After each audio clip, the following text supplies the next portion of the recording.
there's a good chance that you don't have enable sites and groups in Purview set up. So you have to run a couple of PowerShell commands to get this going. It's like 4 commands, to be completely frank with you. So it's really simple.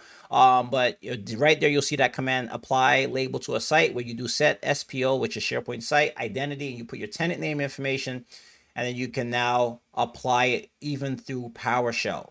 What I was going through just now was just the default library settings where you can now set which label is going to be applied to that specific site. All right, so the next thing I want to touch on is DLP. So, let's kind of think this through, right? So we have our sensitivity label where if we're rolling out from a strategic perspective, we set up some sensitivity labels. We have some different scenarios of our sensitivity labels where we give users the ability to now give permissions. Then we also have a general one, and we set up a DLP policy for that. So if that general label is there, which that's going to be our default label, it catches anything in that type of situation. Then we also have server-side auto labeling, which I showed you how to do that, where you can do the server-side auto labeling. If content contains that, you can recommend it to a user. We're also able to do a default library for SharePoint sites and an auto labeling policy, which is a client side. However, we're still rolling this out, and we may need some DLP policies for unlabeled content. So now let's go ahead and see how we can set that up. So back over to Purview side, I'm going to come here to solutions, and I'm going to go back to our friend DLP. And I'm going to come over here. I'm going to go to policies.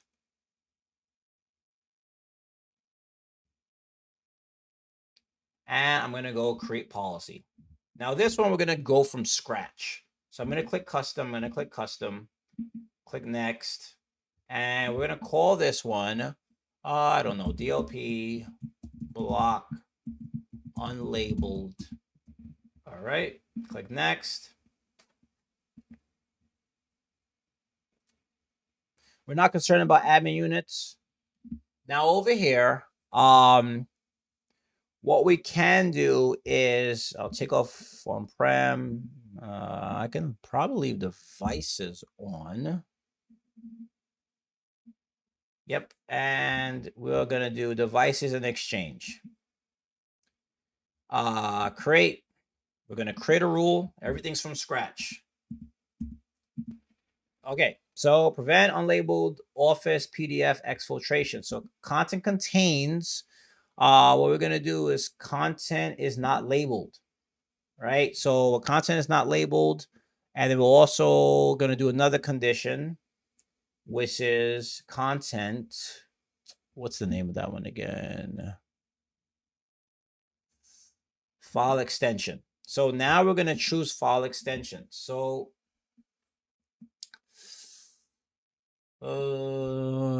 file extension is all right, and I'm gonna say doc. I can do all of this, which would make it simpler, but I don't really need to worry about that. I don't have all that, so I'm gonna really say doc.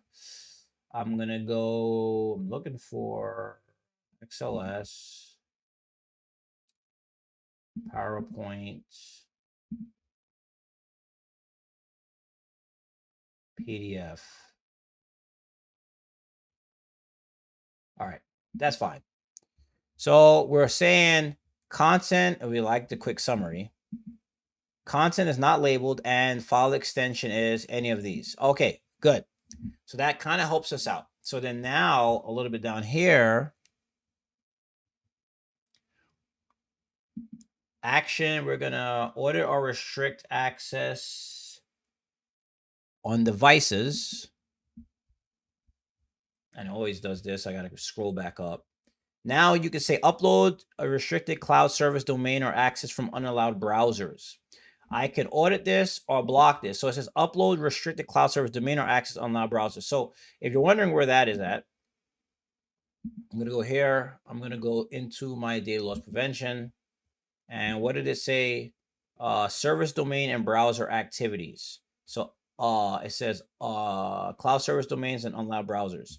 So you can now add that information here.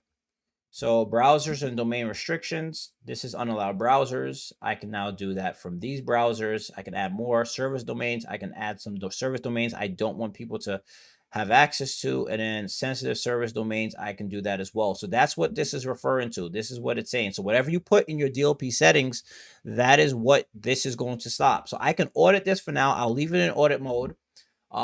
Actions, let's see. And I can do clipboards. I can audit all this stuff as well. I can leave that app access restrictions as well. You can do that. That's referring to app access. And I'm trying to remember where that's at. That's within here. And restricted apps as well. So a lot of these settings you'll see within the DLP policies settings, and you can now make those modifications. And now here I can do restrict access on, let's see. Do this one, and it says block users from receiving email, or I can add a setting here. And I'll see things block only people outside your organization, or I can do that. So it's unlabeled. I can block it. So I can say, okay, listen, I'm going to restrict. The way this would work is to make more sense is if I blocked all this stuff, right? But this is a demo, so that's the reason why I'm just leaving everything as audit. And I'll probably just delete this after. But I would also do restrict access or encrypt the content in Microsoft 365 location. So I can block everyone, or I could block only people outside the organization. So I have the ability to do that as well. Let's look at some of their actions. Order restrict access and Windows devices. I can do something here and I can audit it.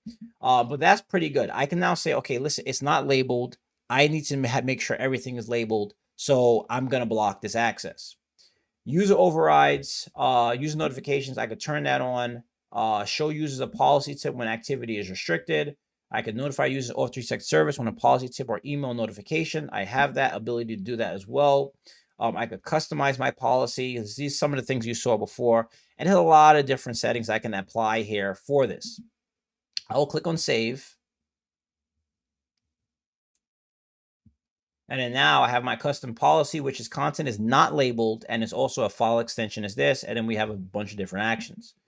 Now, if I come over here, I can run this policy in simulation mode and show policy tips when policy is in simulation mode. I can click on next, and I can click submit.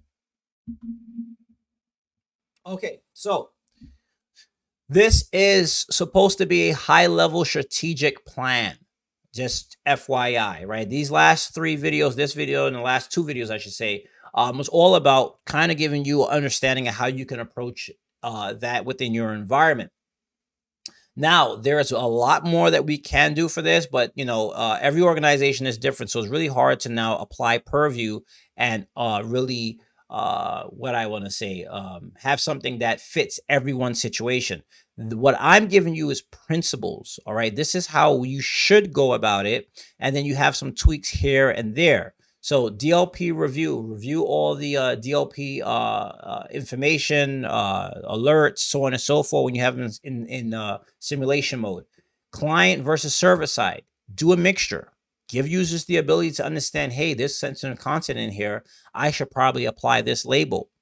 Then also on the server side, you have certain sites like acquisition sites, HR sites with employee information, so on and so forth. You definitely want to make sure that's encrypted, and you could do an auto labeling policy there. Library defaults, you can now do that on your own. You can now make sure that once you have your sites and groups enabled through PowerShell, you can go under library defaults and you can now force that there, or you can run a PowerShell script. You have sites and groups. That's what I was referring to. Auto labeling policies. And then we ended off with a unlabeled content DLP for our tenant to make sure that if anything does go out, we can block it. And make sure that, the user understands that these documents have to have a label. There's a new security team in town, and we need to make sure that we are running efficiently.